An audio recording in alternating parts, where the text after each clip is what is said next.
There's this thing people think that like, I'll be happy when. Once I get like this big, amazing home, or once I get this car, or once I get this relationship, or an amount of money, then I'll allow myself some happiness. The problem is the finish line always moves. You never arrive there, right? People who win, who max out, they are in a much bigger hurry than the people who are average. And I'm not kidding you when I say this. They're in a bigger hurry to get to their destination, to get to their outcome. Their pace is faster. They walk faster, they talk faster, and their expectation when they're going to arrive at their destination is sooner. They're aware of their shortcomings, right? They want to improve them. They want to get to the next version of themselves all the time. This may seem like a very small, subtle thing, but I want you to evaluate how big of a hurry are you in? Because there's something to be said about how close you think you are to a goal and how fast you will run to get to the finish line. The people that win in life don't necessarily have more vision than you. It's not a lack of vision always that means that you are going to lose. It's a lack of a type of vision, which is depth perception. You think you're further away from the outcome, and so you pace yourself like it, and you jog all the time throughout your life.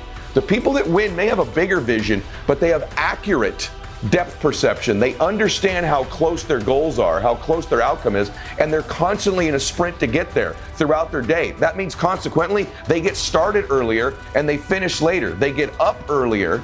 Throughout the day, they're in a bigger hurry to get to the places they need to be because the finish line in their mind is so much closer. For me, it's very simple.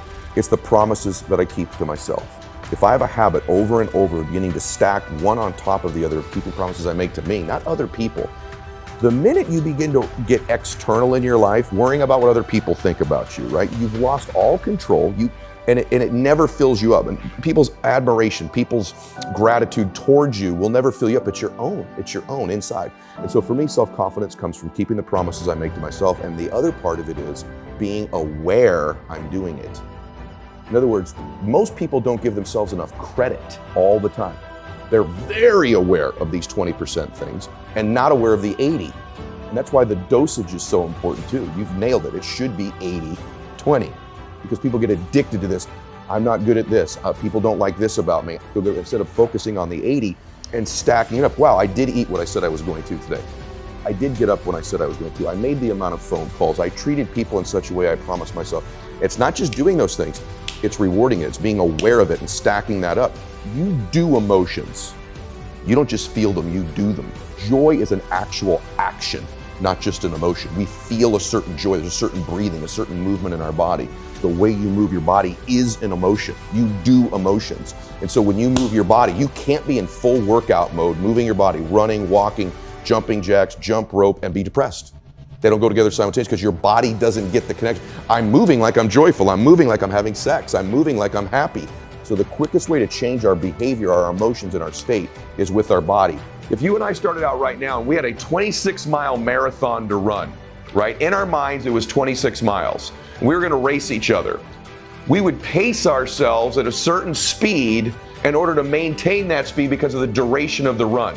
So if it was a marathon, we'd jog, wouldn't we, pretty slowly. You certainly wouldn't sprint 26 miles. And so because the destination, because the finish line is so far away, our pace or our hurry is limited based on how far away we think we are or when we'll arrive there. But if you and I were to run a 100-yard dash, would the pace be the same? Because the finish line is so much closer, we'd run full speed from the minute we took off, wouldn't we? Because of the proximity of how close the finish line is.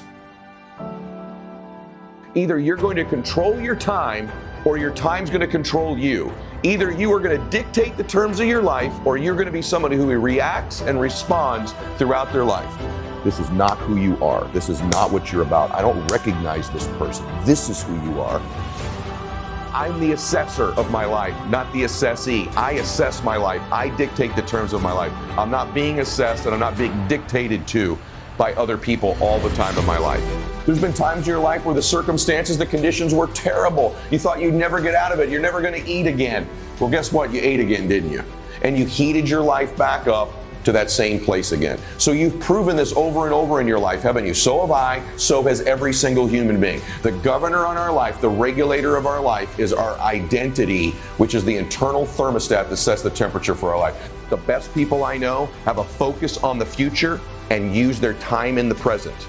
They focus on the future and use their time in the present. Too many of you are focused in the past and are thinking all the time about the future, dreaming, and aren't taking advantage of the present. The present is a gift, and we need to treat it as such. The past is literally gone forever. And in many cases, it's a figment and a manipulation of our imagination. The future is grand and powerful, and we need to be focused there and thinking about it and dreaming about it because we are pulled towards it. But the best people can simultaneously be dreaming and optimistic about the future and take massive action right now. Most of the max out achievers I know in my life spend almost 0% of their time on the past. And I'm talking about people who have pretty darn good pasts in some cases as well. It is wasted time. You are wasting time. You're stealing and robbing your future and your present by focusing any of your attention or thoughts on the past. The past, if it's negative and wasn't positive for you, is a place you should avoid forever. It's not coming back. It doesn't exist anymore. All we really truly have is this moment right now and our dreams about the future. If the past was wonderful and you were a high school quarterback or had a business victory or got a college degree or had an achievement there, those things aren't your present and aren't your future, and dwelling on them and focusing on what you've done previously is not going to produce for you a future. Here's the truth. Your past does not equal your future. If you believe a certain worth about yourself, a certain identity, that impacts the type of action you're willing to take. If there's a goal you've got set, it doesn't matter what it is, pick a goal. It's like a self-fulfilling prophecy. You could decide to become a whole new character. See, the leading character in the story of your life is you. And guess what? You and God control the script. I'm constantly obsessed with writing the next chapter of my life, not reading the previous ones. The happiest and most fulfilled people don't read the past chapters of their life, whether they're good or bad. They are writing new ones all the time. These are the keys of changing the internal thermostat of our lives. Don't listen to the people who tell you you can't do it at this age or you should be patient. Get your hustle on now. Start making progress now. And where you could go is magic. The difference in your life, the direction, the places you can go, when you start taking action and dreaming big, it's magic. It's magnificent. You can simply decide to be a new character. I'm strong now, I'm beautiful now, I'm handsome now, I'm bold now, I'm funny now, I'm smart now, I'm going there now. Stop telling the old story. What will equal your future is what you do in the present. If you would make a couple of these changes, I can assure you your future is closer to you than you think it is if you'll take massive action right now in the present. I'm the assessor of my life.